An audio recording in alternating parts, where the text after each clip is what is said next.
Out at the absolute edge of the charted galactic map lies a region cartographers simply call the Quiet Verge. It is not an arbitrary political line drawn on a glowing star map, nor is it a patrol route guarded by gleaming white peacekeeper vessels. It is a physical, terrifying monument to a boundary that is never negotiated. Suspended in the absolute zero of the void, a sprawling, chaotic ring of black alloy hangs against the backdrop of distant, dying stars. This barricade is welded together from the jagged, hollowed-out husks of ancient starships. These are not human vessels. They are the skeletal remains of alien dreadnoughts, long-range cruisers, and siege platforms built by species that once looked at the human border and thought they could conquer it. Etched across the immense, silent hulls of this floating graveyard is a single, chilling warning broadcast on every known subspace frequency and painted in colossal glyphs of bioluminescent radiation. It is written in 63 distinct languages. The message is painfully short, entirely devoid of diplomatic grace, negotiation, or military bluster.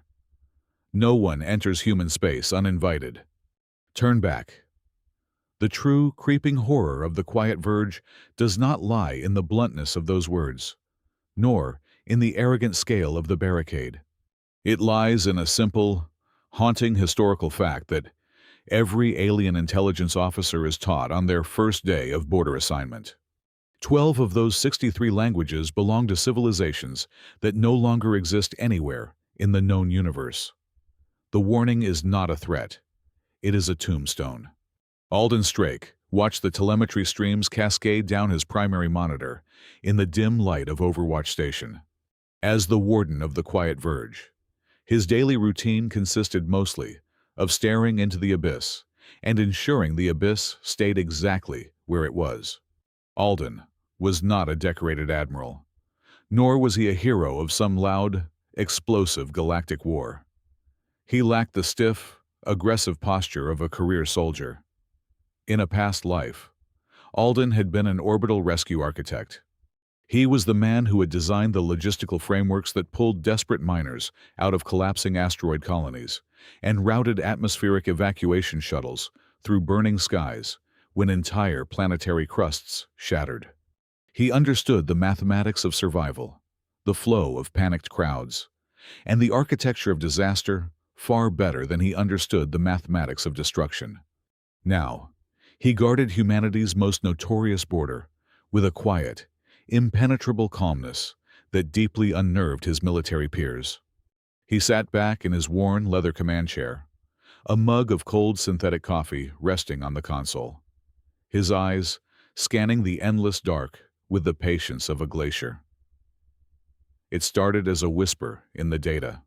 It was not a sudden, glaring red blip on the long-range radar. It was a subtle, rhythmic distortion in the background radiation, a slight bending of starlight where there should only be emptiness.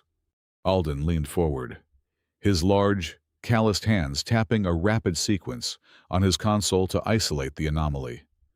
Neutrino fluctuations. The deep space sensors were picking up a massive gravitational shadow, moving just outside the established commercial trade routes. Someone was out there, trying very hard to look like nothing at all. The sheer mass of the displacement, the way it dragged against the local gravity wells, suggested a heavily camouflaged fleet. They were sliding through the dark like a leviathan in deep water, their engines muffled, their transponders dead. Before Alden could initiate a focused, deep scan ping to strip away their stealth, a lone, heavily encrypted data packet slipped through the station's outer firewall. It did not originate from the encroaching shadows.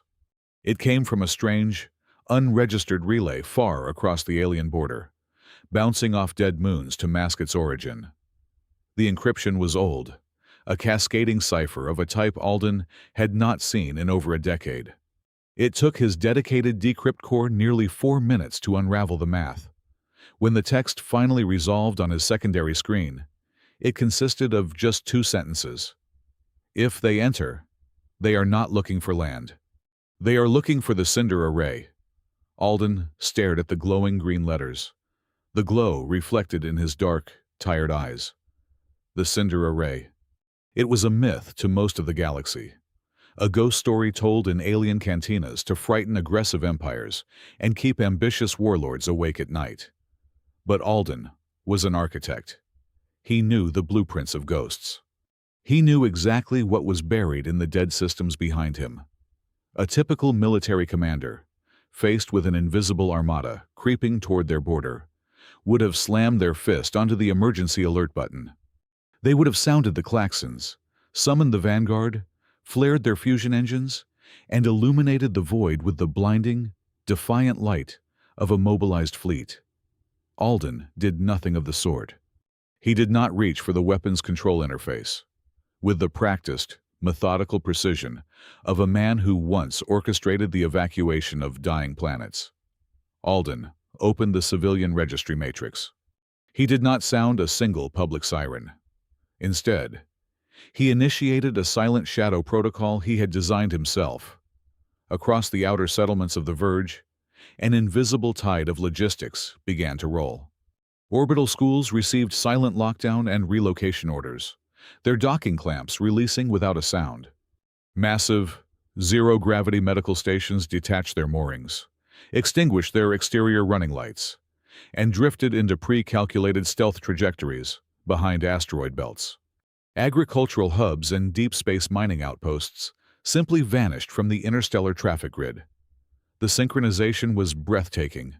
Within a matter of 3 hours, the entire outer edge of human space became a ghost town. To anyone looking at the civilian registry from the outside, it would appear as though hundreds of thousands of people had simply ceased to be. Lieutenant Corrin, a young and restless officer fresh from the Naval Academy, marched into the command center. He had seen the localized blackout orders on the logistics web and the neutrino ghosts dancing on his own tactical terminal. He looked at Alden, his face flushed with a volatile mixture of confusion, adrenaline, and suppressed panic. "Warden," Corrin began, his voice tight, struggling to maintain military composure. "The civilian sectors are going entirely dark, but the defense fleet is still sitting in low-power holding patterns at the inner anchorages. If that is a hostile mass out there, and the mass readings suggest it is massive, we need to show them our teeth. We need to deploy the outer squadrons, light up the border, and establish a heavy firing line right now." Alden did not immediately look away from his monitors. He watched a final, massive civilian transport ship blip out of existence on the tracking map, successfully slipping into a dark matter fold, utterly safe from the coming storm. Only then did he slowly turn his chair to face the young lieutenant. His expression was not angry. It was not fearful. It was simply tired, carrying the weight of a man who knew exactly how much blood the universe could swallow. "Lieutenant," Alden said, his voice a low, steady rumble that seemed to absorb the frantic energy in the room. "Showing your gun to an intruder only teaches them exactly how to dodge the bullet. It tells them your range, your caliber, and your line of sight."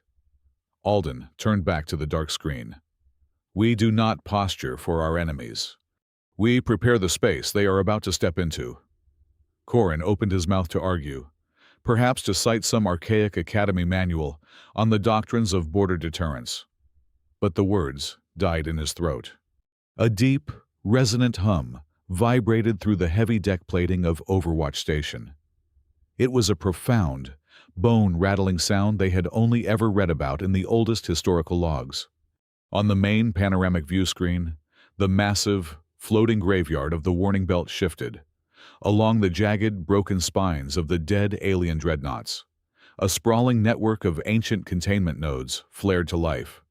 For the first time in nearly 2 decades, the barricade began to glow. The color was a deep, burning amber, cutting through the eternal, freezing night of the cosmos like a waking eye. It bathed the command center in a sickly, golden light. The line had been crossed. Light did not merely illuminate the war room of the Orynyx Dominion. It seemed to surrender to the sharp, brutal architecture of the Obsidian Hall. The Dominion was an empire forged in the crucible of absolute military supremacy. To them, the galaxy was a hunting ground. and peace was simply a temporary lack of ammunition. They viewed the human species not as rivals, but as a biological curiosity, a civilization that had grown alarmingly soft, content to spend its time trading ores, brokering localized truces, and dispatching rescue armadas to natural disasters. At the center of the vast, circular command table stood Praetor Severin Kor. He was breathtakingly young for a supreme commander, a prodigy of aggressive warfare who had brought 6 neighboring systems to their knees in just under 4 standard years. Severin was a creature of momentum. His entire tactical doctrine relied on overwhelming speed, striking with such blinding ferocity that the enemy's chain of command fractured before they could even draw their weapons. He had never faced an opponent who knew how to wait. "The humans have forgotten the shape of a sword," Severin announced, his voice echoing off the metallic walls like a crack of a whip. He swept a gloved hand over the holographic projection table, causing a shimmering, 3-dimensional map of the galactic edge to materialize. They spend their wealth on automated cargo haulers and hospital ships. They believe their little border warning will keep the wolves at bay, simply because no one has tested their teeth in a generation. "We are going to test them." Severin zoomed the projection past the human frontier, bypassing the bustling trade hubs and agricultural sectors, driving deep into a sector marked only by hazard runes. The image settled on a dead, violently unstable star system. "Nadir's Reach," Severin stated, his eyes gleaming with predatory hunger. "We are not launching a crusade to conquer their core worlds. That would be a waste of fuel and blood. We are seizing this single, dead system. Intelligence confirms that this is the resting place of the Cinder Array." A low murmur rippled through the gathered generals and admirals. The Cinder Array was a technological holy grail.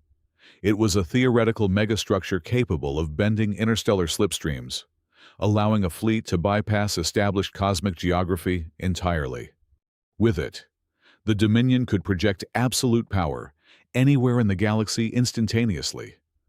From the shadowed perimeter of the hall, an older voice cut through the murmurs. It was calm, dry, and distinctly out of place among the heavily armored warlords.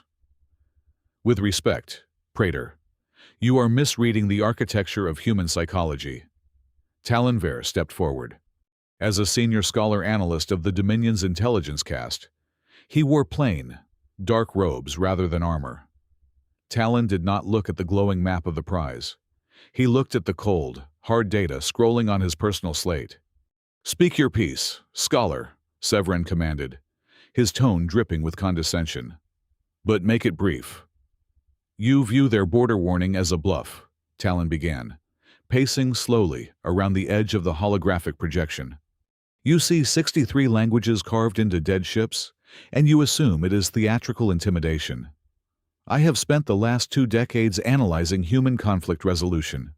The humans do not engage in psychological warfare at their borders. That barricade is not a threat. It is a legal conclusion." Talon paused, ensuring he had the attention of the Council. "We recovered the coordinates for Nadir's Reach exactly 11 months ago. We did not intercept a military transmission. We did not break a human cipher. We found it in a frontier funerary vault." A deep space scavenger raided a quarantine crypt on the absolute edge of their space. He found the preserved neurocore of a human scout who had breached that dead system and barely made it out alive, only to die of radiation poisoning hours later. Talon pointed a bony finger at the projection of the dead star. "The fact that a human died bringing that map out means the space is heavily restricted by their own kind. The humans do not boast about the consequences of trespassing. They rarely tell you what they will do to you if you cross the line. Why? Because with them, the consequence is not a spontaneous reaction. It is a mechanism that was built, tested, and primed long before you ever thought to intrude." Severin let out a short, harsh laugh. "You are paralyzed by ghost stories. Talon, you are talking about a species that dispatches entire fleets to evacuate alien planets during tectonic shifts. They are obsessed with preservation. They build refugee camps, not fortresses. They are fundamentally incapable of executing an existential threat because their morality will not allow it. Morality, Talon replied softly, is precisely what makes them terrifying. An empire kills you because you are in the way. A human will kill you because they have decided you are a fundamental hazard to the environment. Once they classify you as a disaster, their restraint vanishes. The council erupted into dismissive sneers. The older generals pounded their fists on the table, mocking the scholar's cowardice. A species of merchants and nurses could not withstand the focused might of the Orynyx dominion. Severin silenced the room with a raised hand. He was done indulging the academic. "We proceed as planned," Severin declared, his eyes locking onto the holographic map. "We will not give them the luxury of a grand naval engagement. I am dispatching 3 vanguard spearheads immediately. They will not fly under military colors. We will strip the heavy armor plating, conceal the main kinetic batteries, and register their transponders as deep space geological survey flotillas." A cruel smile played on the praetor's lips. "Let us test this famous human morality. If we approach as civilians, their border patrols will hesitate. They will waste precious hours attempting to open communication channels, trying to redirect us, trying to save us from the hazards of Nadir's reach. By the time their central command realizes we are an invasion force, our spearheads will already have secured the orbital perimeter of the Cinder Array. We will exploit their kindness as our shield." Talon closed his eyes and lowered his head. He recognized the fatal arrogance in Severin's voice. It was the arrogance of a predator that had mistaken a loaded trap for a feeding trough. Talon quietly stepped back into the shadows of the hall, already calculating his own survival probabilities. Within the hour, the orders were executed. Deep within the staging grounds of the Dominion, massive capital ships were hastily refitted. Their jagged, intimidating profiles were smoothed over with modular cargo pods. Their weapons bays were sealed behind fake sensor domes. They looked heavy, slow, and entirely harmless. The 3 spearheads engaged their slip space drives, tearing holes in the fabric of reality as they launched themselves toward the quietest border in the galaxy. Severin stood on the command deck of his flagship, watching the telemetry of his disguised vanguards as they approached the boundary line of the human territory. The operation was flawless. The vanguard crossed the threshold of the warning belt. There were no alarms. There were no interceptors roaring out of the dark. The space remained completely, chillingly still. "They are in," the communications officer reported, his voice tight with excitement. "No hostile locks detected. No pursuit." Severin smiled, vindicated. "I told you." "They are asleep at the wheel." "Sir," the communications officer suddenly interrupted, his hands flying across his console. "We are receiving a transmission. It is not directed at the Vanguard. It is a wide-open broadcast, unencrypted, blasting across every standard frequency in the sector. Origin point is a localized relay just inside the human border." "Put it through," Severin ordered, crossing his arms over his chest. "Let us hear their frantic demands for our identification." The bridge of the Dominion flagship fell dead silent as the audio feed connected. There was no static, no distortion, and absolutely no panic in the voice that filled the room. It was a human male voice, speaking in a calm, flat, administrative tone. It did not sound like a warrior. It sounded like an architect who was about to demolish a building. The translation software rendered the human's words with perfect, agonizing clarity. "Ask permission, and you may enter. Take it, and you will not leave by the same road." The transmission snapped off, leaving nothing but the cold hum of the flagship's engines. Severin Core stared at the blank communication screen, the confident smile slowly fading from his face. Out in the vast, unforgiving dark, the trap had already closed. The command to initiate Protocol Pilgrim Silence was not delivered with a dramatic flourish or a shouted order across a chaotic command deck. It was executed with a single, quiet keystroke by Alden Strake. Across a frontier spanning hundreds of parsecs, the human border did not brace for impact. Instead, it simply ceased to exist in the eyes of the enemy. The bustling orbital bazaars of the Outer Rim, installations that usually radiated billions of lumens and deafening cascades of commercial radio chatter, cut their main power feeds simultaneously. Deep space transit hubs severed their navigational beacons, plunging established shipping lanes into total darkness. Vast rescue docks and civilian transit corridors shuttered their broadcast windows, drawing their blast shields shut. To any external sensor sweep, looking inward from the alien territories, it appeared as though a localized extinction event had swept through the sector in the span of exactly 30 seconds. Yet, beneath this terrifying electronic void, there was no panic. There was no screaming on the emergency frequencies, no desperate rioting at the boarding ramps, and no panicked stampedes through the station promenades. The silence masked a masterpiece of automated logistical routing. Millions of citizens were already slipping quietly into stealth transports that drifted away from the border on cold thrusters, their thermal signatures baffled by heavy atmospheric shielding. It was a retreat orchestrated with such absolute, frictionless precision that it bordered on the macabre. The evacuation was not a desperate flight from a predator. It was the methodical clearing of a blast zone. Lieutenant Corrin stood by the primary tactical plot, his hands gripping the edge of the console tight enough to turn his knuckles white. He watched the green lights of civilian infrastructure wink out, one by one, until the board was a sea of black. "Warden, they will read this as a total rout," Corrin said, his voice straining against the hushed atmosphere of the command center.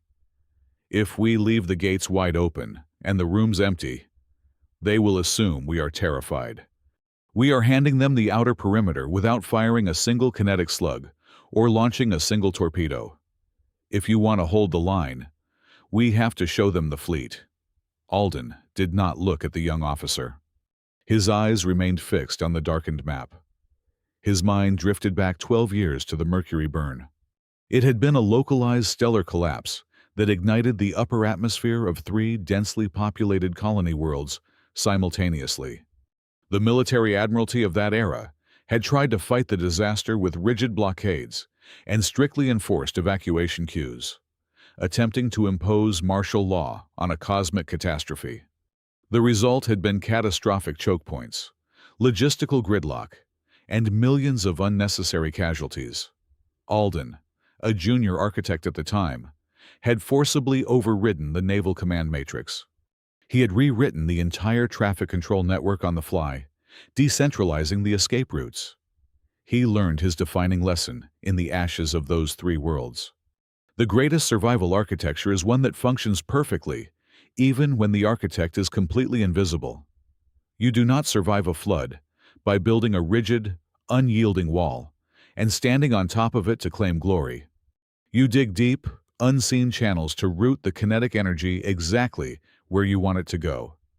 A system that requires a hero to function is a system destined to fail. "Deploy the response web," Alden instructed softly, his voice devoid of any martial inflection. Corrin hesitated, his fingers hovering over the naval dispatch console. He entered the authorization codes, expecting the tactical map to light up with the brutal, angular silhouettes of heavy cruisers, kinetic bombardment platforms, and interceptor wings. Instead, the screens populated with entirely different classifications. Massive, slow-moving hospital ships detached from their hidden moorings, their white hulls gleaming faintly in the starlight. Deep void industrial tugs, lumbering vessels designed to haul hollowed-out ice comets and shattered moons, lumbered into the primary transit lanes. Thousands of automated construction drones, usually tasked with welding orbital mirrors or repairing solar arrays, spilled out of their silos and into the dark. "Sir," Corrin whispered, the confusion giving way to genuine horror. "These are non-combatants. You are sending disaster relief vessels, unarmed tow trucks, and medical barges to a firing line. This is tactical suicide. Where are the dreadnoughts?" Alden finally turned to face his lieutenant. "We are not fighting an empire. Corin, we do not engage in wars of conquest. We manage severe localized crises. Treat this invading fleet exactly as you would treat a severe weather event or a tectonic fracture. We do not fight the storm. We manage the hazard zone." A tiny, anomalous data pulse flickered on Alden's private, isolated terminal. It was a microburst transmission, entirely separate from the Dominion Vanguard's communications. It had bounced through 50 neutral relay buoys, carrying the undeniable, buried cryptographic signature of Talon, the Dominion scholar. The file was small, barely 30 kilobytes, but its contents were vital. The message confirmed Alden's suspicions. The Dominion Supreme Command anticipated classical naval formations.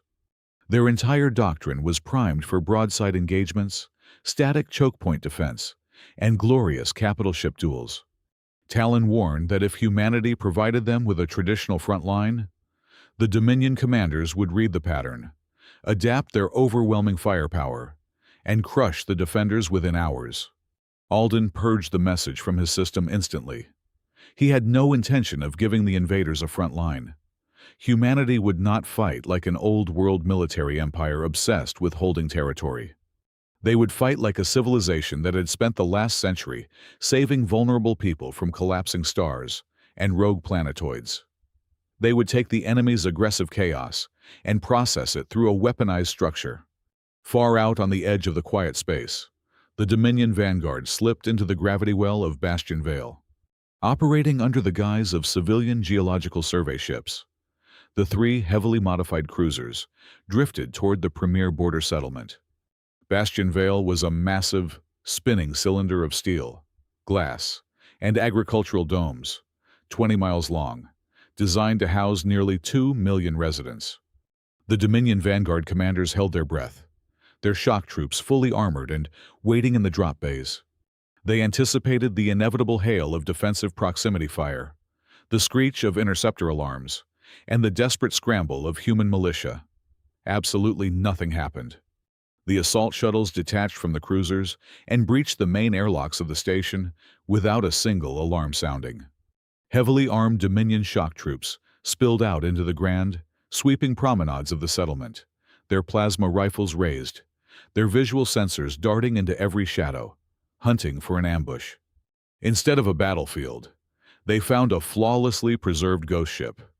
The artificial gravity was perfectly calibrated to one standard Earth unit. The vast atmospheric scrubbers hummed quietly in the background, keeping the air crisp, breathable, and smelling faintly of pine. In the expansive communal dining halls, vats of synthetic nutrient broths were still radiating heat, wisps of steam curling toward the ceiling. Automated transport trams continued their cyclic routes along the inner magnetic spine of the station, stopping at every designated platform, cheerfully opening their doors for passengers that simply did not exist. Inside the agricultural domes, a localized weather system produced a gentle, programmed afternoon rain over acres of empty wheat fields. There was not a single drop of blood. There was no sign of a struggle, no barricades hastily erected from furniture, no blast marks on the pristine walls.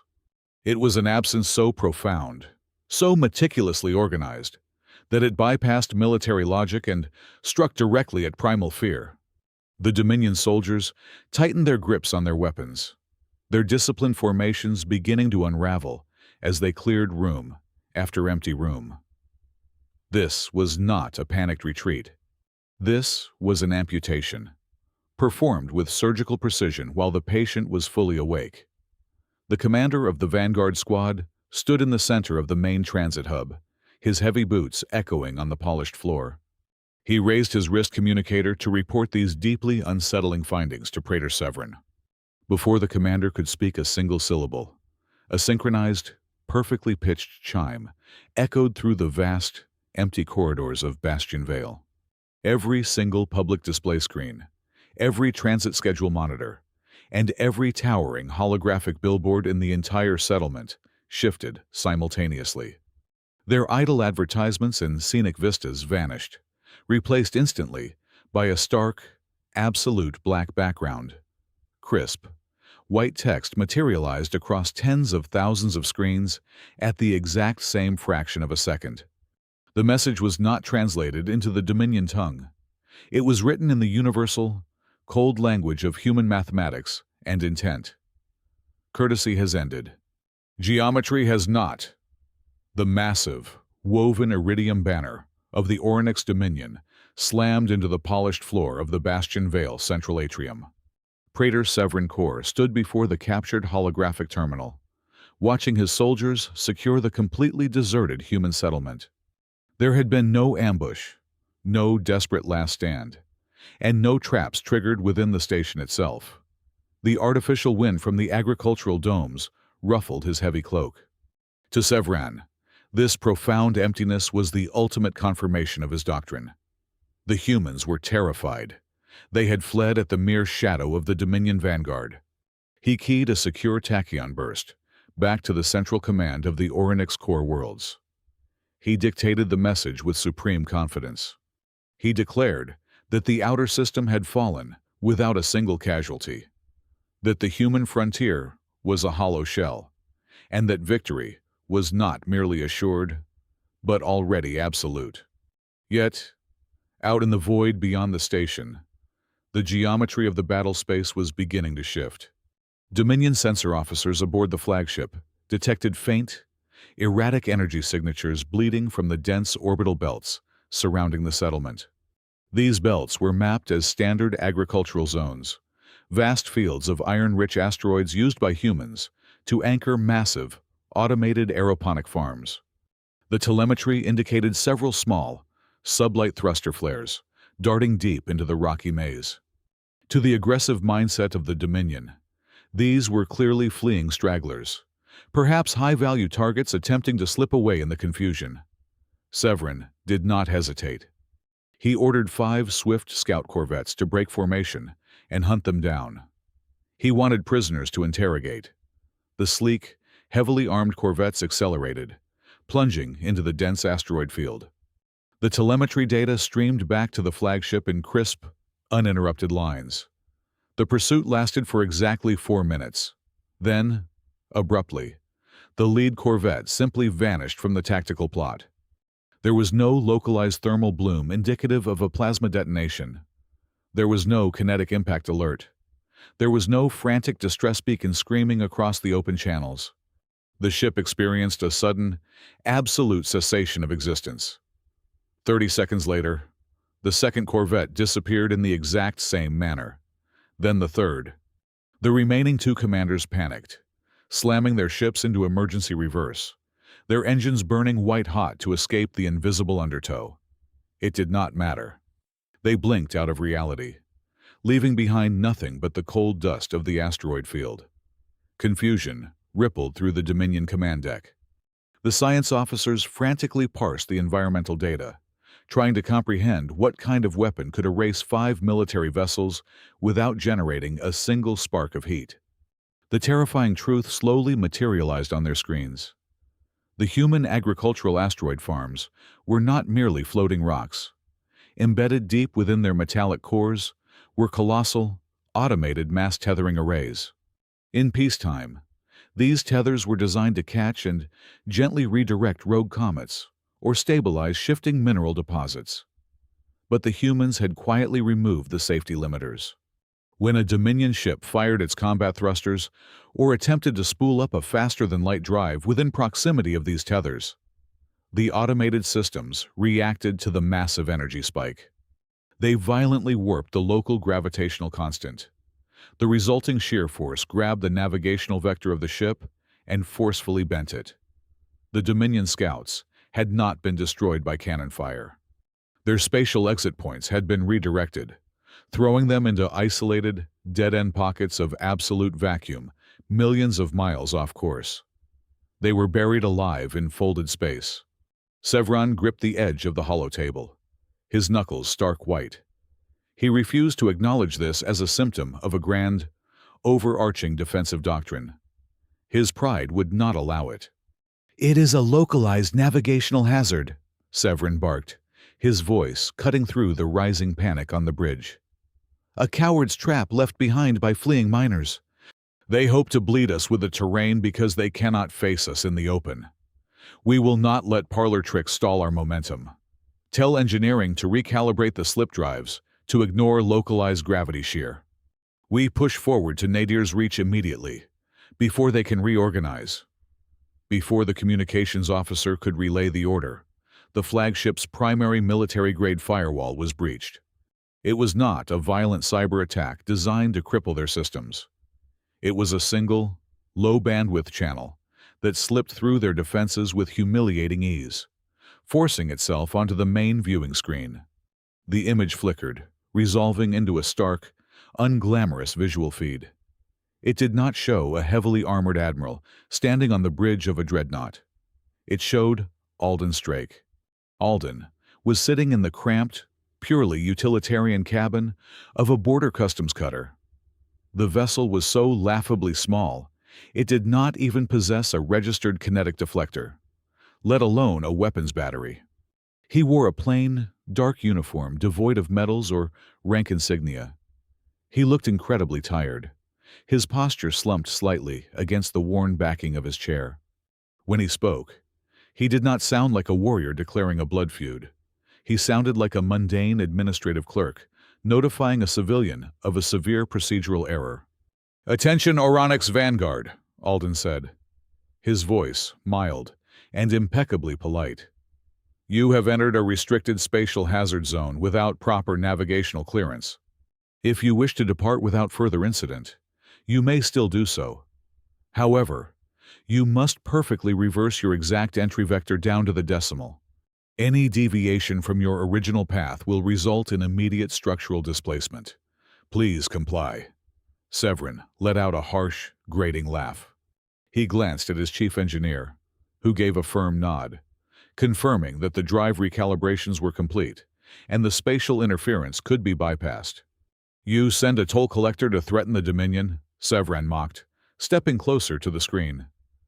"Your spatial interference is an isolated trick, human. My engineers have already compensated for the localized variance. We are not retreating along your dictated path.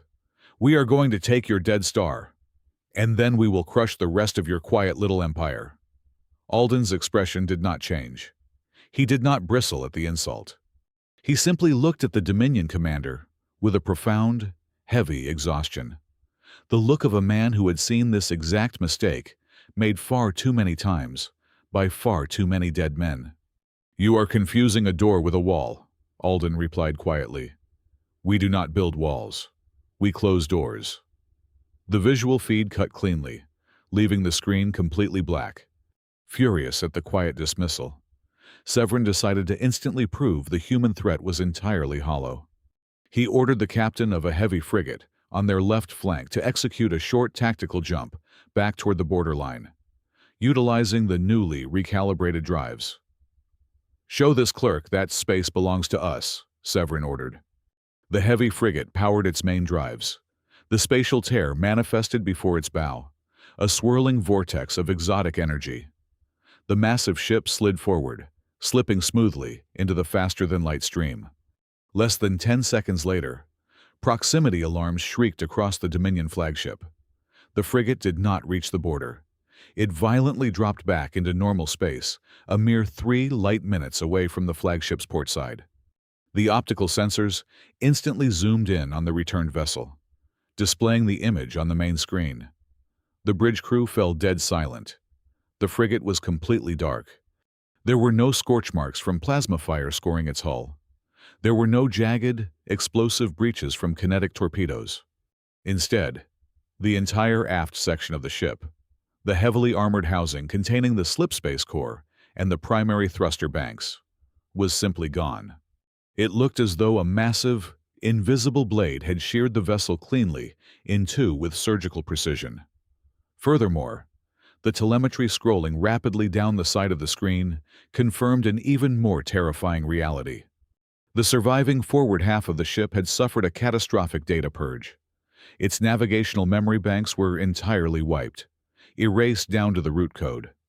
The vessel was a blind, crippled tomb floating aimlessly in the dark void. No weapon had touched it. It had simply been dismantled by the geometry of the space it had tried to cross.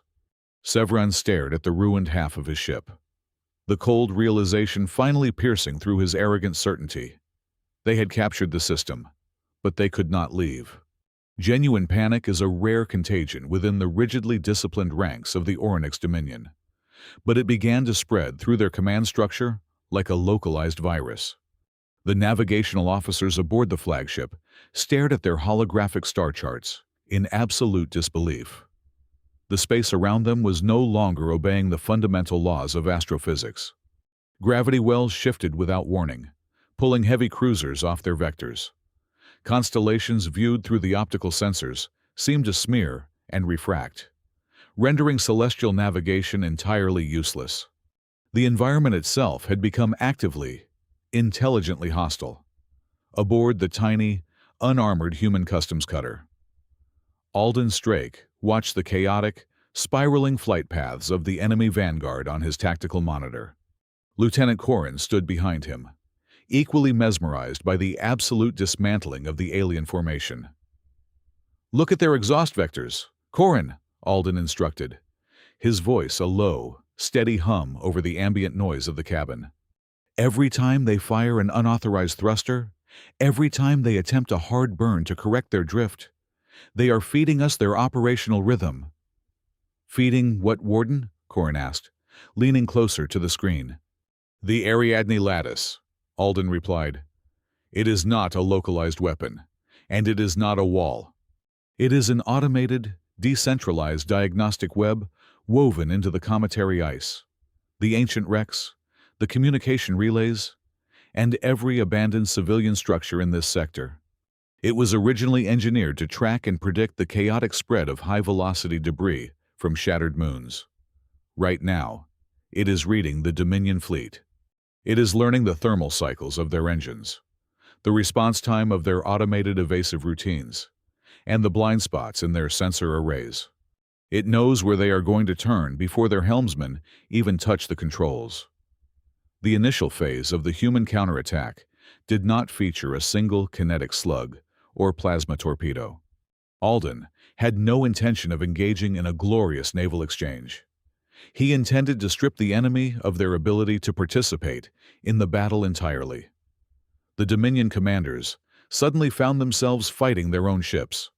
A squadron of heavy destroyers formed a defensive wedge, preparing to lock their targeting lasers onto a distant human communication buoy. Before they could initialize the sequence, a vast network of orbital solar mirrors, originally constructed to thaw the permafrost of dead agricultural worlds, pivoted with flawless, silent grace. They caught the ambient light of the distant stars and focused it into searing, concentrated beams that struck the optical sensor arrays of the Dominion destroyers. The sensors did not melt. They were instantly overwhelmed, rendering the destroyers entirely blind. Down in the dark, spinning asteroid belts, Dominion engineers screamed in terror as deep void mining drones swarmed the hulls of their frigates. These drones, no larger than a human torso, ignored the thick, ablative armor plating. Guided by the lattice, they recognized the specific magnetic signatures of external power conduits. They latched onto the hulls and used industrial plasma torches, meant for cracking heavy iridium ore, to cleanly sever the electrical axes linking the main reactors to the weapon batteries. The Dominion ships were not destroyed. They simply went dark. Their fuel lines froze solid as thermal regulators failed, turning them into floating, paralyzed monuments to their own arrogance. Blind, humiliated, and bleeding momentum, Praetor Severin Corps abandoned all tactical discipline. Enraged by the silent, degrading nature of his defeat, he ordered his remaining functional artillery banks to fire wildly into the spatial distortions, hoping to hit anything in the dark. Heavy kinetic slugs tore randomly through the void. A harsh, red distress beacon flared on Alden's primary board. A stray Dominion salvo had clipped the port side of a human medical barge drifting in the outer quarantine ring. The barge's hull buckled, venting vital oxygen and emergency supplies into the vacuum. Alden's expression, previously calm and analytical, hardened into something entirely cold. He reached across his console and flipped a single, heavy physical switch. "Hostile full authorization granted," Alden stated, his voice devoid of any hesitation. "Neutralize the hazard." The human fleet finally stepped out from behind the acoustic shadows of the dead planets, and it was a masterpiece of brutal, ugly utility. There were no sleek, aerodynamic profiles. There were no symmetrical, intimidating formations. The armada looked like a mobilized junkyard. Massive, square-hulled heavy tow ships lumbered forward, their prows reinforced with impact shielding. Modular mining platforms bristled with rotary rock cutters and magnetic grapple cannons. Ultra-fast civilian courier ships, built to outrun localized solar flares, darted dangerously close to the enemy lines, their cargo bays opening to reveal deeply hidden, heavy railguns. The Dominion gunners tried to track them, but the human ships did not fight like soldiers. They were directly slave to the same emergency response artificial intelligence that governed planetary disaster relief.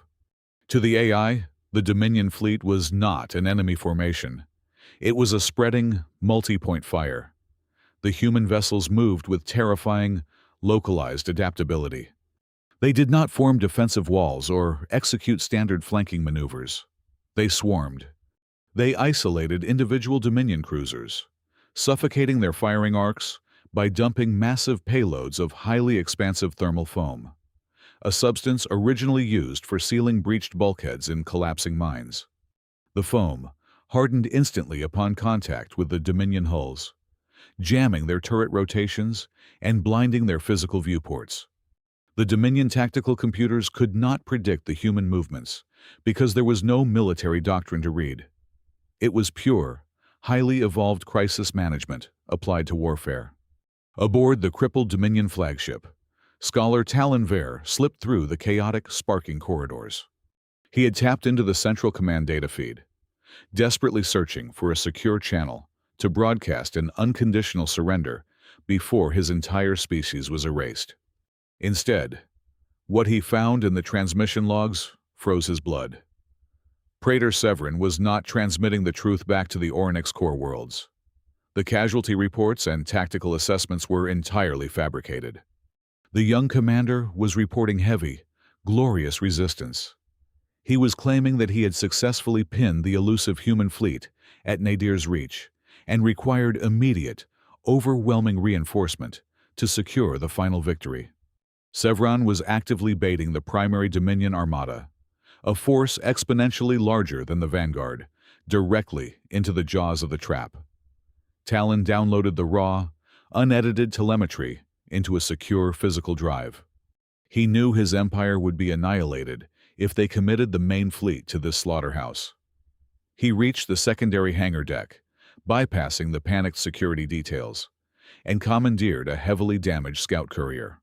Its port engine was already dead, bleeding ionized gas into the bay. Talon launched himself into the crossfire, burning his single functional engine toward the human lines, praying desperately that they would recognize a defector before their rescue AI classified his ship as a piece of hazardous debris and crushed him. Back in the customs cutter, Alden watched the broader telemetry of the dying Dominion Vanguard. A cold dread, far heavier than the initial anxiety of the invasion, settled deep in his chest. He noticed a pattern in the final movements of the enemy ships.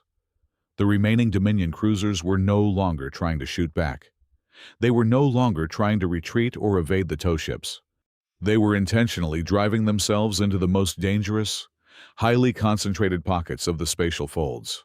They were overloading their own reactors right before they hit the invisible barriers, creating massive, highly readable energy spikes just seconds before they were crushed into scrap. Alden realized the horrifying truth. The young traitor had not been an arrogant fool after all. Severin had never expected this vanguard to win. They were not an invasion force. They were an active sonar ping. They had been sent here to die, and by dying in highly specific locations, They were drawing a perfect, blood-soaked map of the human defensive grid for the massive armada that was already on its way. Talon expected the excruciating bite of neural extractors. He had prepared his mind for the harsh, blinding lights of an interrogation cell and the cruel laughter of an executioner. Instead, he woke to the gentle, rhythmic hum of a cardiovascular monitor and the soft scent of sterilized linen. The light in the room was a warm, subdued amber. He was lying on a bio-restorative gel bed aboard a human medical vessel. A small, hovering drone offered him a sealed cup of purified water, while a diagnostic screen nearby softly reported that his core temperature had stabilized. There were no guards. There were no restraints. He had been given medical treatment, hydration, and nearly 14 hours of uninterrupted sleep. The heavy door to the recovery ward slid open with a soft hiss. Alden Strake stepped inside, still wearing his rumpled, unadorned customs uniform. He looked exhausted, carrying a weight that seemed to bend the very air around him. He pulled up a standard metallic stool and sat beside the Dominion scholar. "You took a massive risk flying a crippled scout ship through an active hazard zone, Scholar Alden said, his voice quiet. "Our automated recovery nets almost crushed you before they recognized your distress beacon." Talon drank the water, his hands trembling slightly. "I expected to be tortured for access codes, or simply thrown out of an airlock. The Dominion does not take prisoners when engaged in a total war." "We are not the Dominion," Alden replied simply. "And this is not a war. It is an eviction." Talon set the cup down, his analytical mind racing to catch up with the reality of his situation. "My leaders believe they are hunting a god-making machine. The High Council sent Praetor Severin here because our deepest intelligence archives suggest the Cinder Array is a universal transit manifold, a device capable of opening infinite, unblockable stargates to any point in the galaxy. They believe whoever holds it can break every border in existence." A sad, hollow smile touched Alden's lips. It was a smile completely devoid of joy. "Is that what your empire thinks? An infinite doorway for endless conquest? Of course they would project their own endless hunger onto our architecture." Alden leaned forward, resting his elbows on his knees. "The Cinder Array is not a key to the universe, Talon. It is a one-way expulsion corridor. It was built centuries ago, immediately following an extinction-level threat that almost wiped our ancestors from the cosmic record. It does not open doors to new worlds. It forcefully locks onto unauthorized faster-than-light signatures and violently shoves them down a localized spatial funnel. It throws them out into the absolute dark, far beyond the mapped regression boundaries, where the physics of return simply do not exist. It is a garbage chute for genocidal empires. And once the sequence is initiated, it cannot be aborted." Talon felt a profound chill radiate through his bones. Suddenly, the chaotic, seemingly passive defense strategy of the human fleet made terrifying sense. "Then why did you wait?" Talon asked, his voice barely a whisper. "If you possess a weapon of absolute removal, why did you allow Severin to penetrate this deeply? You let him claim Bastion Vale. You let him map your hazards. Because a weapon that erases an entire fleet from existence looks exactly like an act of supreme evil if used without absolute justification," Alden explained, his tone hardening into cold iron. "If I triggered the array the moment your vanguard crossed the line, the rest of the galaxy would view humanity as monsters. They would unite against us out of pure terror. I needed your praetor to advance. I needed him to fire upon our hospital barges, to declare his intent to conquer, and to broadcast his hostile telemetry across the neutral relay networks. I needed the entire galaxy to witness the absolute truth of your invasion before I pushed the button." Alden looked away, his eyes focusing on a distant memory that clearly still bled. 12 years ago, during the Mercury burn, I was a junior architect. The upper atmosphere of a colony world ignited. I saw the telemetry. I knew the crust was going to shatter. But the planetary governors refused to authorize a mass evacuation. They demanded a 99% probability of total failure before they would risk the economic damage of abandoning the sector. They wanted more proof. Alden's voice dropped to a harsh, gravelly whisper. My younger brother was on that colony. He burned to ash while the bureaucrats sat in their safe orbital rings, waiting for the disaster to become undeniable. I swore on his grave that I would never again wait for a catastrophe to become obvious before taking action. Talon sat in stunned silence. The pieces of the puzzle slammed together with devastating clarity. He finally understood the monument floating at the edge of human space. The warning sign, written in 63 languages, was not an arrogant boast. It was not a psychological deterrent. It was a compressed, tragic history lesson. The 12 dead languages carved into those ancient hulls belonged to empires that had forced humanity to pull the lever. I brought something with me, Talon said, reaching into his robes and producing the small, encrypted data drive he had stolen from Severan's flagship. I intercepted the High Council's direct orders to the traitor. Alden took the drive, slotting it into a portable decryption pad he carried on his belt. The device whirred softly for a few seconds before projecting a miniature holographic text stream. Alden's tired eyes scanned the brutal mathematics of the Dominion's intent. A second armada was already in transit. It was not a vanguard of modified cruisers. It was a main battle fleet consisting of thousands of heavy dreadnoughts, siege carriers, and planetary bombardiers. Worse still, the High Council had granted Severan explicit authorization to sacrifice every single ship and soldier currently inside the hazard zone if it guaranteed the capture of the Cinder Array. Alden's communicator chimed. It was Lieutenant Corrin, speaking from the command deck of the main tactical hub. Warden, Corrin reported, his voice tight with urgent anxiety. We have decrypted the same subspace echoes from the outer perimeter. A second, massive hostile wave is approaching. Our Admiralty Board is demanding immediate action. They are ordering you to activate the Cinder Array right now and flush the Vanguard before the main armada arrives to anchor them. Negative, Lieutenant, Alden replied firmly. Sir, with respect, we are out of time, Corrin pleaded.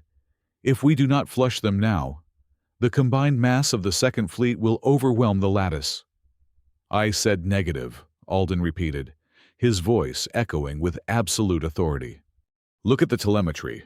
Corrin, look closely at the hazard zone. Severan's flagship is trapped? Yes. But there are also Dominion escape pods floating in the debris. There are civilian freighters from neutral systems that were caught in the crossfire when the transit lanes went dark. There are defectors and prisoners still stranded inside the blast radius. Alden cut the channel before his lieutenant could argue further. He turned back to Talon. We do not sweep the living out with the dead. Not until the last possible second. Deep within the restricted quarantine zone of Nadir's reach, the dead star hung like a bruised, violet corpse against the absolute blackness.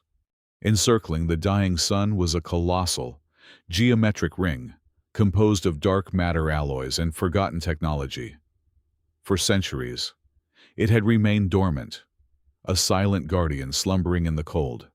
Slowly, responding to the massive accumulation of unauthorized kinetic energy and the silent commands routing through the human defense lattice. The ancient machinery began to stir. Deep within the core of the ring, a terrifying, absolute darkness began to coalesce, swallowing the ambient starlight. Along the inner edge of the megastructure, a rim of pure, blinding white light began to burn. It did not look like an engine spooling up.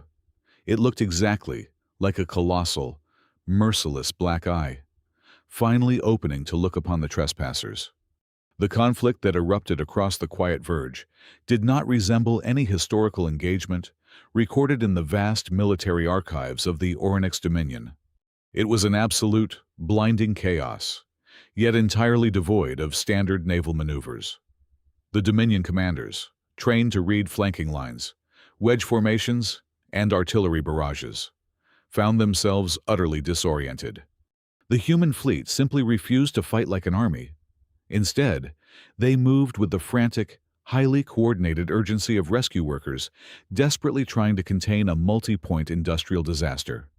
They fought as if the vacuum of space were a burning city, and the invading vanguard was the fire. Every human vessel seemed to read the sprawling battlefield not as a theater for martial glory, but as a cascading accident that needed to be isolated, vented, and suppressed. There were no duels between capital ships. There were only hazard zones being violently forcefully quarantined. Deep within the shifting gravity tides of a shattered moon, a sprawling engagement broke out between a pack of Dominion-heavy corvettes and a scattered line of human evacuation shuttles. The corvettes locked their targeting lasers, preparing to vaporize the defenseless transports. Before the plasma batteries could fire, a colossal human ore hauler, a vessel the size of a small city block, violently altered its trajectory. It did not have weapons to return fire. Instead, the hauler's captain deliberately detonated the explosive bolts on the massive portside cargo bays. With a silent, violent shudder, the hauler ripped its own hull wide open. 100,000 tons of raw, jagged iron slag and dense asteroid rock poured out into the void. The torrential rain of debris created an instantaneous, impenetrable kinetic shield. Plasma torpedoes from the corvettes slammed into the expanding cloud of rock, dissipating harmlessly into thermal blooms. Behind this sacrifice shield, hundreds of escape pods from shattered vessels scattered to safety. And the human sensors did not discriminate. The ore hauler's desperate maneuver shielded fleeing human colonists, but it equally protected the ejection pods of Dominion fighter pilots, whose craft had been disabled by the spatial folds. Back in the command center, the tactical displays flashed with overlapping crisis alerts. Lieutenant Corrin monitored a cluster of Dominion vessels attempting to break out of a localized gravity trap. "Warden," Corrin reported, his voice tight. "3 enemy medical barges are attempting to slip through our port blockade. Thermal imaging confirms they are packed with retreating shock troops alongside their wounded. They are using the medical designation as a shield to reposition their infantry, requesting permission to authorize heavy kinetic strikes." Alden Strake watched the telemetry of the fleeing barges. "Negative, Lieutenant. You will not fire on a medical vessel." "Sir, 30 seconds ago those soldiers were burning our sensor buoys and preparing to board our habitats," Corrin argued, the frustration finally cracking his military discipline. "If we let them fall back, they will simply rearm and hit our flanks." "I am aware of what they were doing 30 seconds ago," Alden replied, his voice a low, unyielding stone. "But right now, they are bleeding in the dark. We do not shoot ambulances. Corrin, I will not compromise the foundation of our civilization to win a tactical skirmish. Hold your fire and let them pass." Sitting quietly in the corner of the room, Talon watched the human commander. The Dominion scholar felt a profound, tectonic shift in his understanding of the universe. The morality of these people was not a soft, malleable thing easily discarded when survival was on the line. It was an ironclad absolute. It was the very structure upon which they built their terrifying resilience. This rigid adherence to principle began to tear the Dominion vanguard apart from the inside. As the human tow ships and industrial drones continued to dismantle their cruisers piece by piece, the truth of the operation leaked through the shattered Dominion communication networks. Spliced audio feeds and stolen tactical overlays circulated among the lower decks of the alien warships. The Dominion sailors and enlisted infantry realized with horrifying clarity that they were never meant to conquer this space. They were a sacrificial vanguard, sent to die horribly against an invisible defensive grid just so Central Command could map the traps. Mutiny, a concept virtually unknown in the draconian hierarchy of the Dominion, sparked instantly. 3 heavy cruisers on the southern edge of the engagement cut their communication links with the flagship and aggressively spun their navigational axes around. They ignited their main thrusters, desperately attempting to flee back toward the border. Praetor Severin Core watched the betrayal on his holotable, his face twisted into a mask of pure, absolute fury. He would not allow panic to rob him of his mapped data points. "Reroute all power to the reserve dreadnought batteries," Severin snarled at his gunnery officers. "Target the deserters. Execute them."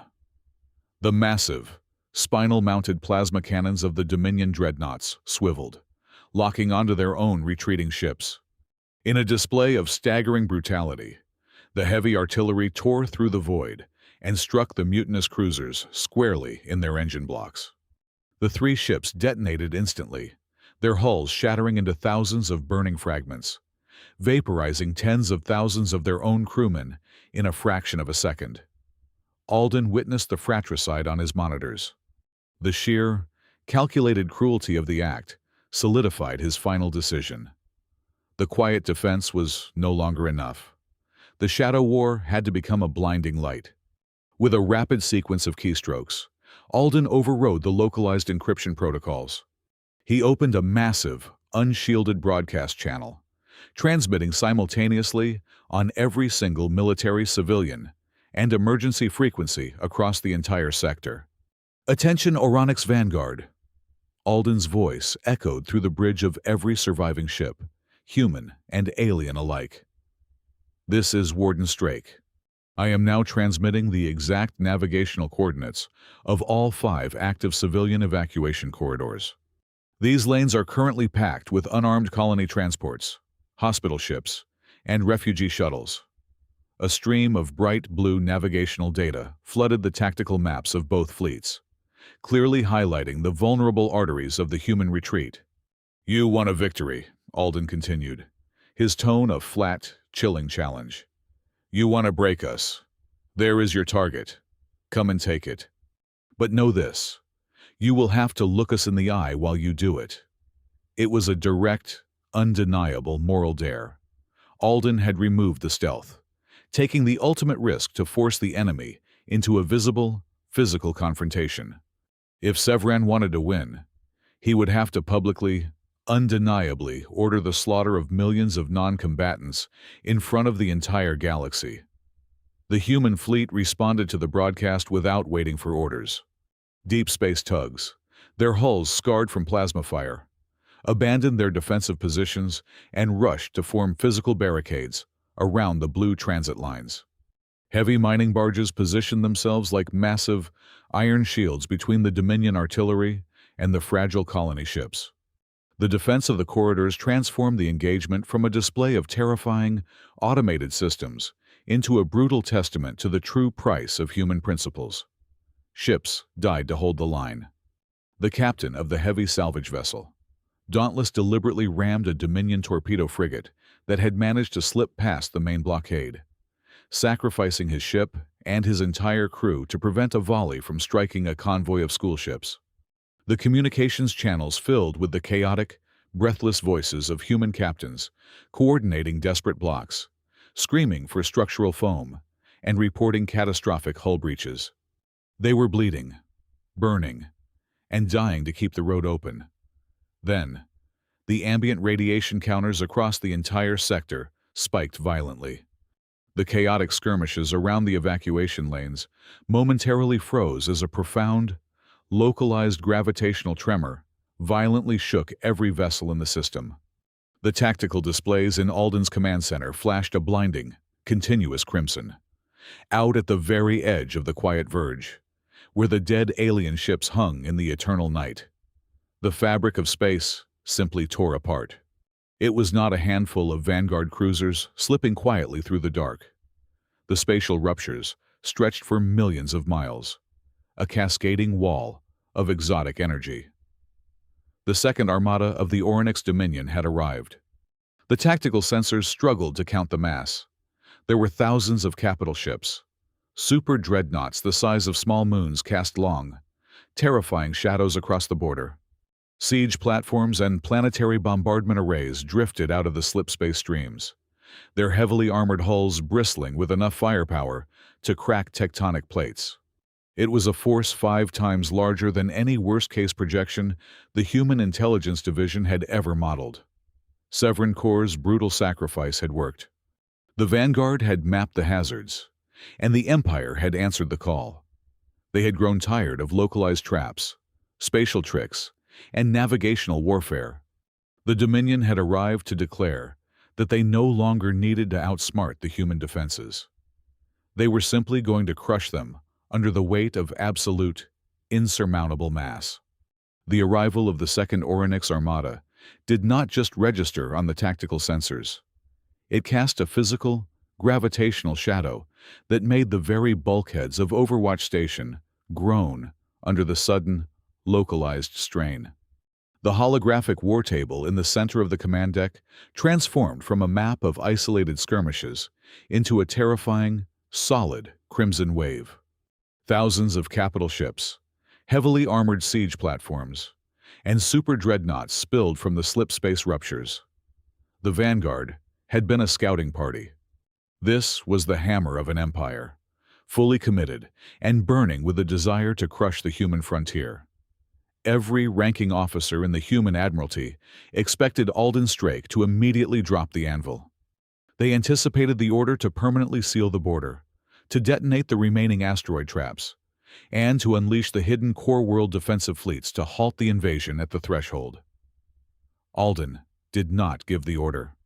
He sat in the dimly lit cabin of his customs cutter, watching the telemetry stream with an unnerving, absolute stillness. He watched the massive alien armada form into an impenetrable spearhead. He watched them cross the boundary of the first outer star system, their engines leaving scars of exotic radiation across the dark. "Warden!" The voice of Fleet Admiral Vance crackled through the secure command channel, laced with barely contained panic. "They are past the threshold. We have heavy defense platforms stationed at the orbit of the second system. Give the authorization to fire. We must break their momentum before they reach the inner transit lanes." "Hold your fire, Admiral," Alden replied smoothly. "Let them pass." The command deck of the human flagship erupted into chaotic, furious descent. The admirals accused Alden of succumbing to the fatal flaw of all ancient, fallen empires: unmitigated hubris. They believed he was drunk on the initial success of his automated traps, fatally underestimating the sheer, blunt force reality of thousands of dreadnoughts. He was letting the wolf not just into the yard, but into the house. Alden watched the crimson wave swallow the second star system. Then, agonizing hours later, they breached the heliopause of the third. The massive Orynyx fleet was now driving a wedge deep into the heart of the human territory, completely unchallenged. "Alden, you are abandoning the core worlds," Admiral Vance practically shouted over the comms. "You are making the exact mistake those dead civilizations made. You think you are smarter than a gun? You are not. Lock the border down right now." "Admiral, you are still thinking of the border as a physical gate," Alden said, his voice dropping to a low, commanding register that silenced the chaotic chatter on the channel. "You think the Ariadne lattice is a net designed to catch fish? It is not. It is a scale. And right now, it does not have enough weight." Alden keyed a sequence into his console, projecting the underlying mathematical framework of the defense grid to the Admiralty board. "The lattice does not simply close a door behind the enemy," Alden explained, illuminating the complex web of gravitational vectors tied to the dead star at Nadir's reach. "It requires a critical mass of unauthorized faster-than-light signatures to fully stabilize the expulsion corridor. If I had triggered the trap when only the vanguard was inside, the gravitational lock would have been shallow. The main armada could have tethered them, dragged them out, and shattered the entire array from the outside. But the lattice feeds on their engine emissions. The more ships that cross the threshold, the heavier the trap becomes. Every single dreadnought they bring into our space is not a threat. It is another nail driven into their own coffin. The more they bring, the more irreversible the exit becomes." Deep within the hazard zone, Praetor Severin Corps stood on the bridge of his crippled flagship. He watched the glorious arrival of his empire's full might. He saw the human fleets pulling back, failing to engage the main armada, abandoning the outer systems without firing a single shot. Severin smiled, a cold, vindictive expression spreading across his face. He read the human in action exactly as Alden wanted him to read it, as total, catastrophic exhaustion. The humans had spent their clever tricks on the vanguard. They had exhausted their automated traps and their industrial drones. Now, faced with true military supremacy, their spirit had broken. "They are routing," Severin declared to his bridge crew, the arrogance returning to his voice tenfold. "Their command structure has collapsed. Signal the fleet admiral. Tell him to ignore the civilian sectors for now. Order the entire armada, including the heavy dreadnoughts and the reserve artillery lines, to converge directly on Nadir's Reach. We take the Cinder Array, and we break their spine today." The massive Orynyx armada altered its trajectory, abandoning all caution. They grouped into a dense, overwhelming formation, plunging headlong toward the dead star, drawn exactly to the center of the abyss by their own blinding confidence. Aboard the human medical vessel, Talon sat in front of a heavily decrypted data terminal. His hands moved with frantic, terrified speed. He had spent the last 2 hours tearing through the deepest layers of the military encryption he had stolen from Severin's flagship, looking for the operational directives of the Second Armada. When the final cipher broke, the text that spilled across his screen made his heart hammer painfully against his ribs. He immediately bypassed the standard communication relays and forced a direct, point-to-point connection with Alden's cutter. "Warden," Talon gasped, his voice trembling with genuine horror. "I have the Supreme Command directives for the Second Fleet. You must look at this immediately." Alden accepted the data packet. He read the translated text in grim silence. It was a contingency order, stamped with the highest authority of the Orynyx High Council. It detailed the protocol if the Dominion forces failed to secure the Cinder Array, or if the human resistance proved too costly to eradicate through conventional orbital bombardment. It was a strategy of absolute terror.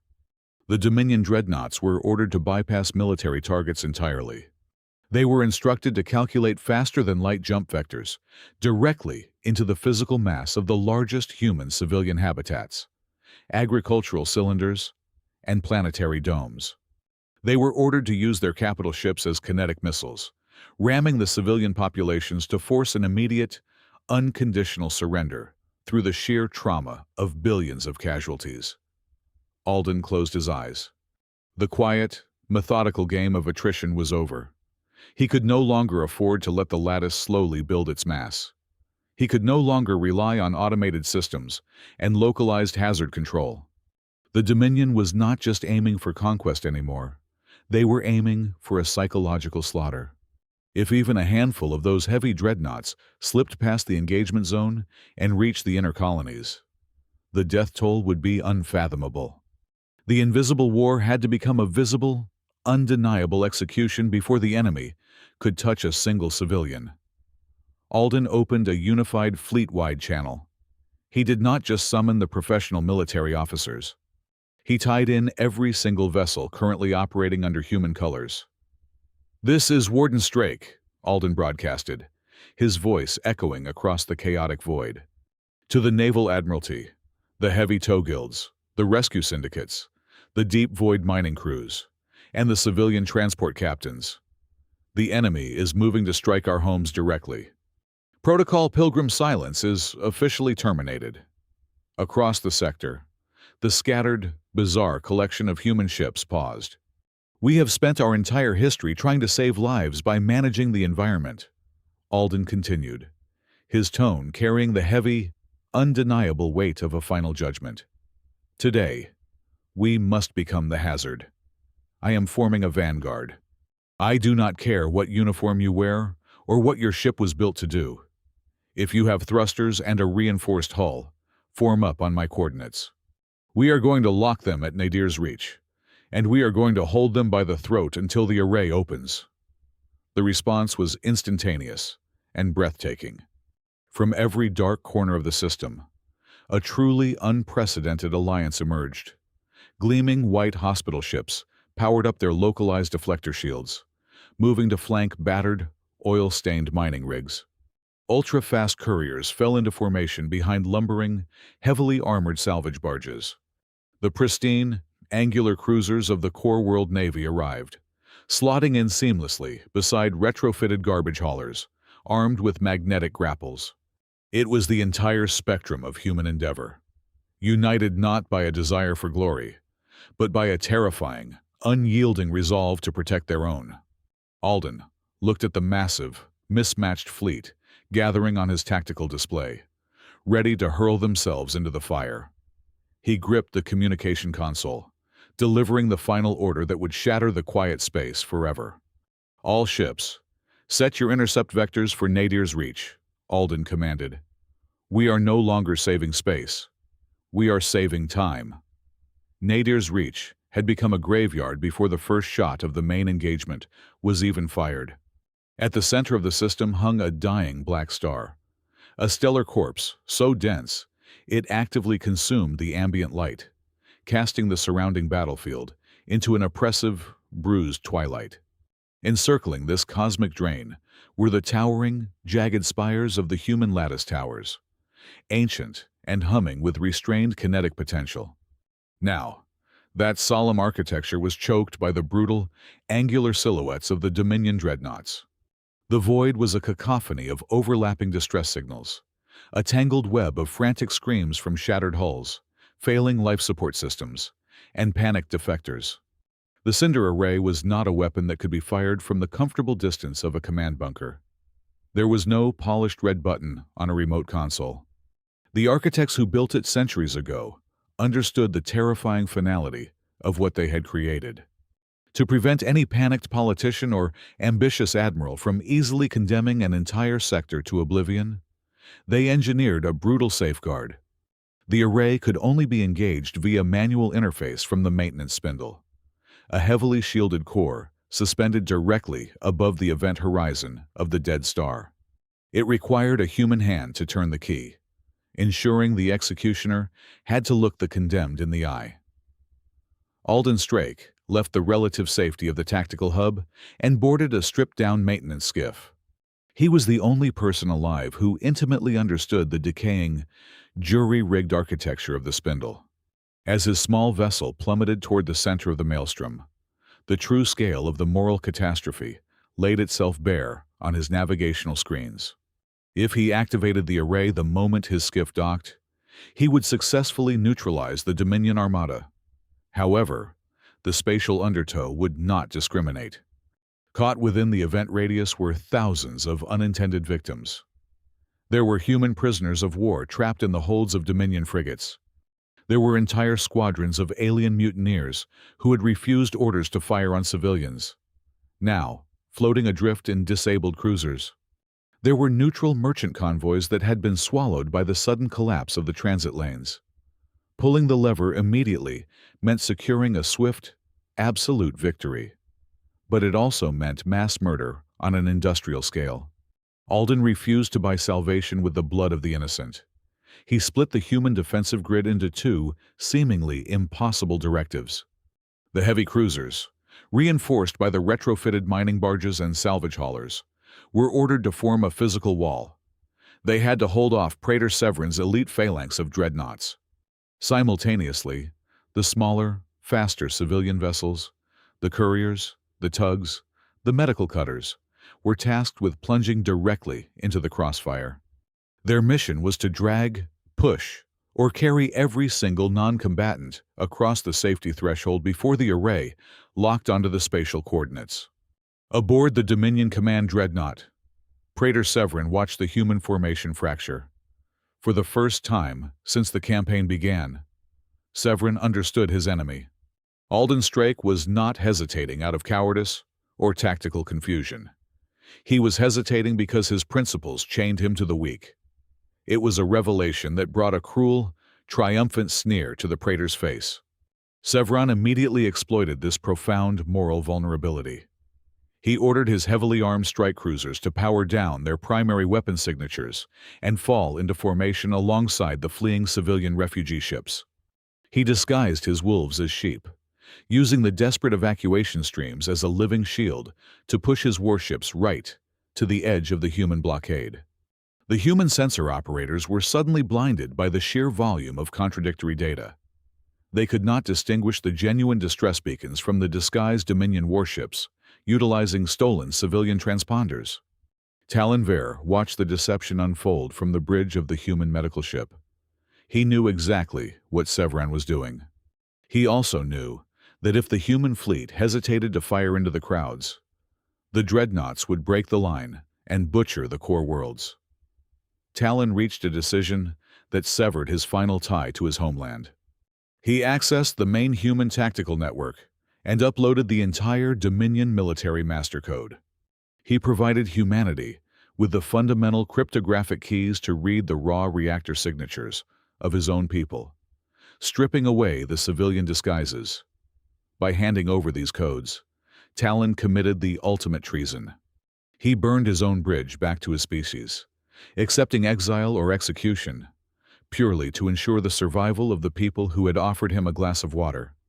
With the sensor blindness lifted, the human captains executed a symphony of desperate, suicidal rescues. The void lit up with the brilliant, erratic flares of civilian thrusters operating far beyond their safety limits. Heavy industrial tugs fired massive, carbon fiber mining cables, lassoing tumbling escape pods and violently ripping them out of the path of incoming plasma fire. Fragile courier ships unfurled their broad solar sails directly between the Dominion artillery and the fleeing hospital ships, using their own fragile hulls to catch the kinetic shrapnel. In the most chaotic sectors, where the gravity shear made towing impossible, human and mutineer crews resorted to physical transfers. They locked airlocks in the middle of raging plasma storms, manually passing the wounded and the terrified from shattered hulls into the holds of retrofitted garbage scows. It was a chaotic, bloody, and terrifying testament to the sheer stubbornness of human compassion. They were bleeding out, ship by ship, to buy seconds. Alden's skiff violently slammed into the docking ring of the maintenance spindle. The sheer gravitational pressure of the Black Star groaned against the fragile metal of the station. He threw off his restraints, grabbed his decryption gear, and sprinted down the narrow, freezing corridor toward the core interface. The air was thin, tasting of ozone and ancient rust. He reached the primary console, a monolithic slab of dark alloy covered in physical switches and heavy mechanical levers. Alden rapidly initiated the primary unlocking sequences, his fingers flying across the controls with frantic precision. The massive engines of the array began to hum, a deep, resonant vibration that shook the marrow in his bones.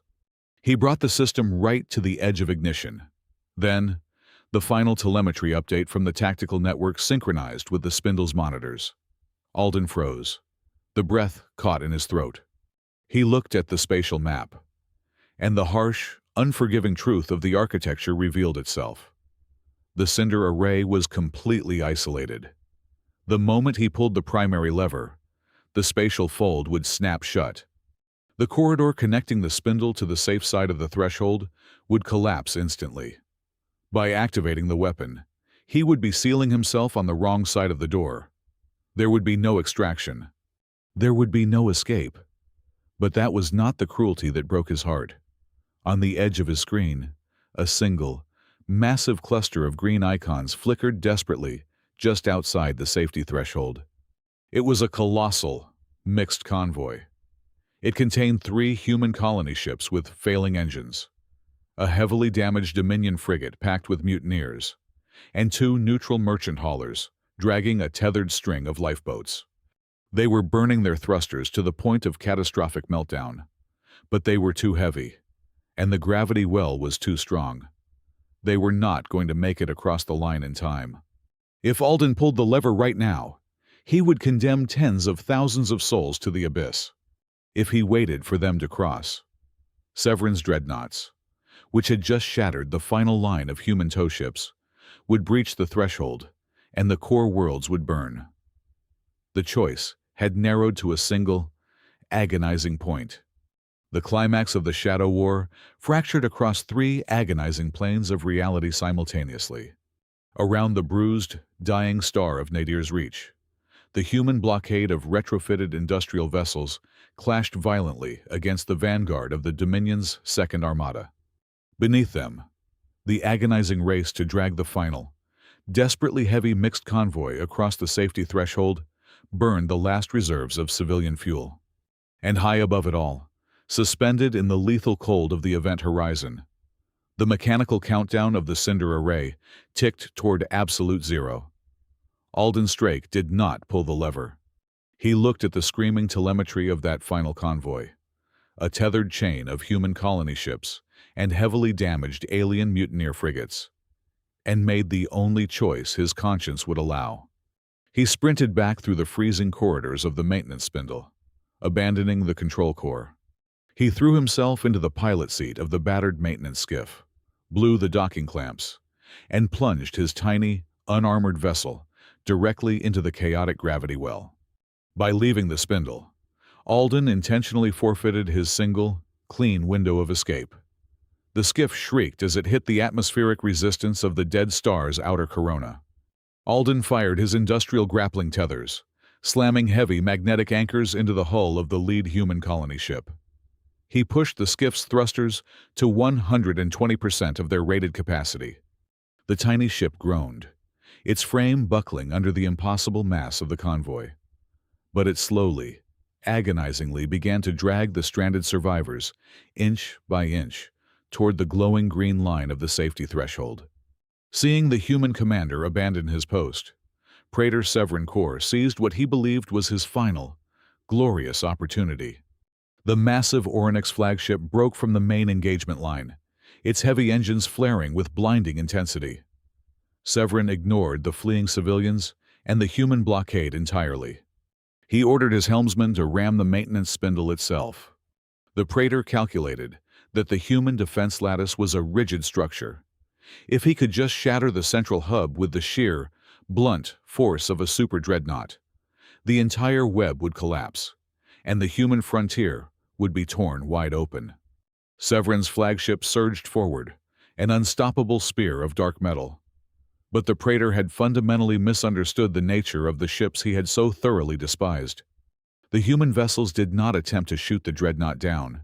Instead, a sprawling swarm of deep void tugs, heavy ore haulers, and automated repair barges threw themselves into the flagship's path. They did not ram the warship. They caught it. Hundreds of high-tensile tractor webs lashed out, anchoring to the flagship's armor plating. Massive mining platforms fired heavy kinetic harpoons deep into the alien hull, tethering themselves to the beast. Then, the repair barges deployed their entire payloads of reactive structural foam, flooding the flagship's primary engine exhaust ports. The foam hardened in a fraction of a second, expanding violently and choking the plasma drives. The colossal Dominion dreadnought shuddered and froze in the void, held in place by the sheer, combined dead weight of the civilian fleet. They held the apex predator exactly like a team of rescue workers securing a collapsing skyscraper, keeping it suspended over the abyss. Far across the engagement zone, aboard a human medical cutter, Talon executed his final act of treason. He bypassed the local jammers and tapped directly into the deepest galactic relay networks. He did not broadcast a plea for help. Instead, he dumped the entirety of the Orynyx High Council's raw, decrypted orders onto every open frequency in the galaxy. He broadcasted the undeniable proof that the Dominion had ordered the sacrifice of their own vanguard, the intentional targeting of hospital ships, and the planned orbital bombardment of civilian populations. Talon ensured that history could never be rewritten. The Dominion could never claim this was a war of honor or a preemptive strike against an aggressive neighbor. He burned his empire's reputation to ash in the eyes of the universe. Back at the edge of the threshold, the metal frame of Alden's skiff finally began to tear apart, but the momentum held. The massive, tethered convoy of humans, and alien defectors slid across the glowing threshold, clearing the hazard zone by a margin of mere meters. Alden did not have time to celebrate. He engaged his emergency ejection harness, abandoning the dying skiff, and launched himself through the void, back toward the maintenance spindle. He crashed into the secondary airlock, his suit alarms blaring, and scrambled back to the control core. He reached the monolithic console just as Severin's flagship began to tear through the tractor webs. With his breath rattling in his lungs, Alden grabbed the heavy mechanical lever and pulled it down with absolute, unforgiving finality. Space did not explode. It simply folded. The Cinder Array awoke. The ring around the dead star flared with a blinding, terrifyingly silent light. The automated systems swept the entire sector, instantly locking onto every single unauthorized, faster-than-light engine signature. It did not matter how much armor a dreadnought possessed, or how many plasma batteries it carried. The array did not fight them. It chained them. A localized spatial funnel violently ripped open beneath the Dominion armada. The physics of the sector inverted. The alien warships were caught in an inescapable, one-way slipstream. It was a literal, undeniable journey to destruction. The Dominion ships were not destroyed in a blaze of martial glory. They were simply dragged away. They were sucked down a cosmic drain, chained together by their own engine signatures, and hurled toward a cluster of unmapped black holes far beyond the regression boundaries of the known universe. A place where the mathematics of a return journey simply did not exist. It was a cold, systematic, non-negotiable erasure.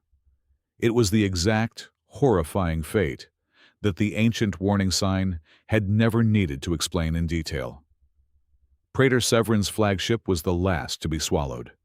Paralyzed by the human tugs, it was slowly dragged backward into the collapsing funnel. As the ship crossed the event horizon of the anomaly, Severin broadcast a final, wideband signal. It was not a curse, nor a battle cry. It was the sound of sheer, unadulterated disbelief. He could not comprehend that a civilization obsessed with saving lives, a species of merchants and medics, had engineered the most radical, absolute, and merciless instrument of death in galactic history. Then, the flagship vanished, and the funnel snapped shut, leaving the quiet verge utterly, profoundly still. The aftermath of the Shadow War was a slow, exhausting exhalation. Alden Strake did not die in the control room. In the final seconds before the spindle's internal circuits fried from the massive energy discharge, Talon Vare had hacked into the spindle's deadman switches from his medical ship. The Dominion scholar had frantically rewired the localized gravity plating, forcefully ejecting Alden's section of the spindle back across the safety threshold, just as the array fired. Humanity spent the next several months doing what they did best: recovering the survivors, repairing the shattered hulls, and processing the staggering number of Dominion prisoners who had surrendered rather than face the abyss. The core worlds released the complete, unedited archives of the conflict to the galactic community. No retaliation followed. The galaxy had seen the truth, and they had seen the terrifying consequence of ignoring the boundary. A month later, a team of human engineers traveled out to the floating, ancient graveyard at the edge of the system. With heavy plasma torches, they etched a 64th language into the dark alloy of the warning sign, honoring the dialect of Talon Vare, the scholar who had sacrificed everything for the truth. Decades passed.